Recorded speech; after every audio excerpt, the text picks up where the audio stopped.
Hello and welcome to another episode of Currently Speaking. I'm Bill Current, president and founder of the Current Consulting Group. And if you would like to catch any of our past episodes of Currently Speaking, our monthly podcast, just go to currentconsultinggroup.com or visit us on our YouTube page at Current Consulting Group, and you can find all the past episodes of our podcast. You can also find our webinars, our Current in 30 series of 30-minute webinars that we've been doing this year. And if you have any questions at all, let us know. If there are topics you want us to cover, just send us an email. We love to get that kind of feedback and direction from our audience so that we can cover the issues that are really important to you. So with that, we'll begin. Now, my guest today is Angela Moore, the Chief Executive Officer with Cynergy Wellness. Angela, welcome to the show. Thank you. Glad to be here. Now, I have a little bit of an introduction that I'm going to read, but I really want to sort of ask you to tell us about your career. But I know I've known Angela for many, many years. She's been in the industry for, is it okay to say over 3 decades? Sure. Yeah. Okay. That's the math, Bill. That's the math. Yeah, the math is what the math is. So, but she's been in the industry for over 30 years. She started out, as I recall, at a TPA, and then you went to, was it National Medical Review next? That's right. Yeah. With Dr. Murray Lappe, the legendary Dr. Murray Lappe, and then went to eScreen, and I'll let you tell that story. And then, of course, what was it? Maybe 6-7 years ago, you went over to become CEO of Cynergy. Yeah, September of 2020. Okay. Well, that was a crazy year, 2020, but yes, it was. Good time to make a move. So, I know this gets said a lot about a lot of people in our industry, but when you think of thought leaders, Angela's had that kind of career. She has just been very influential in our industry. What you and Dr. Lappe did with eScreen really changed the direction of our industry dramatically. And not a lot of people have that kind of influence over an entire industry. So we'd love to hear about that. But before we launch into all of that, Angela, and I know that you were on the board of directors at Endesa, where I'm on the board of directors. You are also on the board at Dacia as well, right? That's right. So she's just been in a lot of leadership and influential positions. So we're really just, thank you so much for doing this episode of Currently Speaking. Tell us how you got into the drug testing business. I mean, how'd that even happen? Yeah.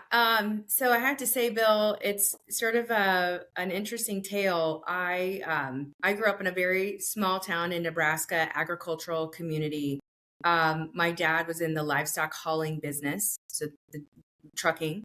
And when I was a college student at the University of Nebraska, I went to the message board in the marketing department, and they had one internship that paid money. And I said, well, I'm going to go to that one. And I knew nothing about the organization I was going to. It was called STA United. And when I got there, they asked me a question, which was, what do you know about the trucking industry? And of course, I'd grown up around it my entire life with my dad. And I said, oh, I know a lot about trucking because I grew up in that. And that organization was actually State Trucking Associations United. It was a wonderful gentleman named Jim Preston that founded that organization. He was the president of the Nebraska Motor Carriers Association when the Omnibus Act came to be. He formed a partnership with a gentleman named Charlie Bacon, who was the president of the Kansas Motor Carriers Association. And they put together this TPA, Stay United, to help the trucking associations help their members launch drug testing in their workplaces. And this was in 1992. They were bringing in an intern to help launch breath alcohol testing. And there was a very novel idea that we would be doing breath alcohol training for the State Trucking Association members and their members through a public television partnership. And that is where I got my introduction into the world of drug and alcohol testing and federal regulations. And that's where I met Dr. Murray Lappe. He was the MRO for the California State Trucking Association, which was one of the members.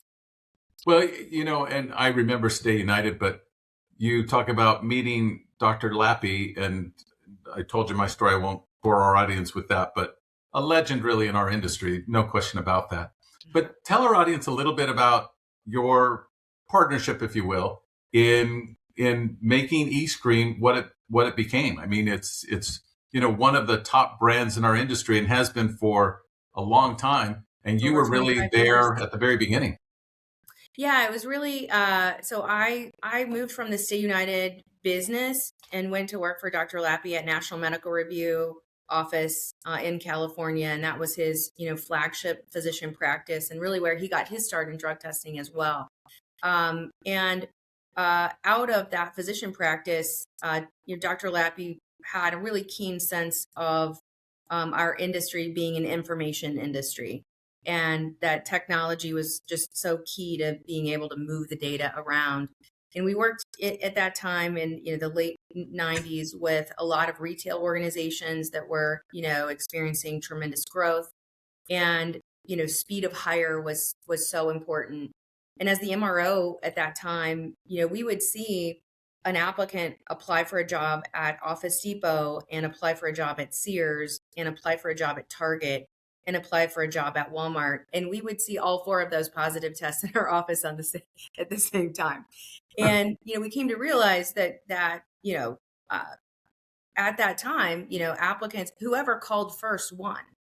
And so the speed to which someone could get a negative result and offer of employment and their ability to get their first choice candidate was incredibly important as these businesses were growing. And so this concept of leveraging what at that time was really coming out of the pregnancy industry, lateral flow assays, with the technology and kind of informatics that we were already doing in the MRO business, those two things sort of collided with this, intense customer need to just be faster. And so out of the MRO business, we had a platform called MRO Link that we were using. It was very cutting edge at the time. We gave people discs that they could load on their system, and they could dial into the MRO office and download their results to their desktop. Versus faxing or sort of moving paper around. And so when Murray came into a partnership with a lateral flow assay that could do drugs of abuse, and we sort of had this platform that we were using in our MRO world, and we sort of said, how do we put these things together and make them work? And that was really where the concept of eScreen began. And as we started talking to retail clients about using an instant technology, using a different kind of product model, they quickly came back to us and gave us all the reasons that they would not use it. And that was, we need lab-like accuracy. We need to make sure that the results are secure, that they can't be compromised at the point of collection. There's just device management and forms management, and how does that all work? And we sort of synthesized down the feedback to say, gosh, these are the barriers to entry. How do we solve those barriers? And that really was where the eScreen team was born. We brought in, other industry leaders and sort of put together this concept of an instrumented point of care test that had a predicate device from an FDA perspective that was EMIT. So it was basically moving the front end of a laboratory to the point of collection, making it, camera based. So a collector was not, part of the interpretation process. That was sort of consistently done through the system. And then wrapped a digital chain of custody and kind of the software product that we had already been developing around that instrumented point of care technology. And that's really how the eScreen drugs of abuse testing system was born. That's how it was, approved through FDA. And then we, sort of marched out into the world to make that a reality. And we were very, very fortunate in that journey. A couple of things. We had some, significant retail customers that were early adopters, that were in their own sort of really high growth phase. And we were able to sort of follow that high growth phase across the country. And so that anchor tenant for us, that anchor client that adopted the technology was a huge part of the success of the business in terms of building out the network footprint. And the other thing that really was very impactful was the emergence of broadband internet. And so we were not only following sort of an anchor customer with this product, we were also following, a real significant change in technology. And in many cases, we were going to occupational health clinics and medical facilities, and we were the first piece of technology besides a fax machine in their back office. And so that first mover advantage that we had in the early 2000s really, set us up for success on a number of fronts with that product, and the ability to add additional capabilities above and beyond the instrumented point of care drug test. It was the first DOT approved electronic chain of custody form. I think we were also one of the first, if not the first, fully digitized DOT physical, and added obviously other occupational health services into that product portfolio as well. But we had some great wins early in the development of that product, and just an awesome team that we worked with to build that business. Yeah, and as I said before, it's not hyperbole. It really revolutionized drug testing. It affected more than just rapid result testing. It affected how everybody started, setting up collections and delivering results and all those kinds of things. And when you look at in the Current Consulting Group, of course, we do a survey of the drug testing industry. And when we started doing the survey 28 years ago, very few providers would mention that they were offering or selling rapid testing of any kind, right? And it was really, it started building up, but it was really once eScreen established that niche in our industry. It's really more than a niche now, of course, but that's when we started seeing those numbers go up. And today, when we look at it, we just did finished our 28th annual survey of the industry, and we asked that question: how many of you offer lab-based urine? Of course, that's a high number, but point of collection urine, point of collection oral fluid, lab-based oral fluid. We've seen all of these things starting to go up, but point of collection or rapid urine testing just has skyrocketed in the last 10 years. And I think that has a lot to do with what was happening at eScreen. Everybody wanted to sort of get in on that movement, I think. I don't know. How did you see it? Yeah, I couldn't agree more. I think, in the early days of that product, and it's one of the things that I sort of harken back to in my time at Cynergy now as we think about where the industry is going next. But, it takes a lot of storytelling and salesmanship and kind of operational goodwill to convince an industry to look at their process, differently, and to adopt something different. And it's always fascinating to me because in the early days of eScreen, we were talking about, that it was a dumb cup and a smart lid, and how the specimen validity tests work, and that the predicate device was emit, and that the result would be in 15 minutes, and all the ways that it was protected information from the collection site, and no chance of misinterpretation. And just there were so many things that we had to overcome when we were talking to folks about taking the front end of the screening lab and moving it to the point of collection. And fast forward, I don't think we answer any of those questions now when we're talking about point of care testing. It's become such a validated method and widely adopted and used method that the notion of screening at the point of collection is not a provocative topic, right? Now we're really talking about which device, which method, which system, but the notion that you can do a highly, highly, highly accurate screen at the point of collection, we really established that was doable and feasible, and that companies could adopt that with a lot of confidence. And I think that, we were very fortunate in our timing and the clients that we were working with, and just the landscape that we were developing that product in. But I think as you think about where the industry is going, it's some of the same challenges. We have to, really understand what's the user experience, what's the story, what's the problem that we're solving.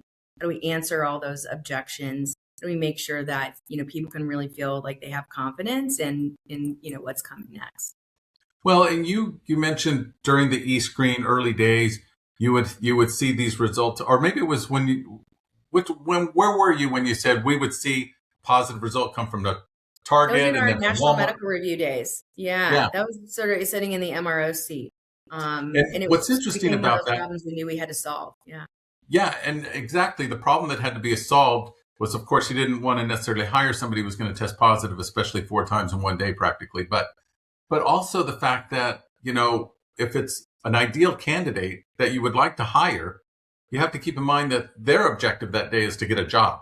that's right. So what's the difference between Target and Walmart? Well, one's going to offer me a job before the other one does. Maybe they both will, but I'm going to take the first job because my goal today is to get a job. Well, Sure. point of collection testing makes it possible to make a same day offer, That's to right. hire the best candidates that day. And in some markets, in some industries, it's still very competitive in terms of getting the best people. And products like eScreen make it possible for companies to be able to do that. And that's revolutionary. Absolutely. It's getting your first choice of candidate that's so important. If you don't get your first choice of candidate, you still spent the money on that candidate, and now you just had to go screen the second one, Yeah. right? Or the third one. And so, speed still is the currency, I think, of the drug testing world, or the employment screening world, I should say. It was absolutely the currency in the early 2000s when eScreen was evolving, and I think in the 2010s we sort of fully added background screening into the mix, and in 2020 we obviously changed the whole way the workforce happens. And I think Yeah. as we go into to 2030, the evolution is going to occur again.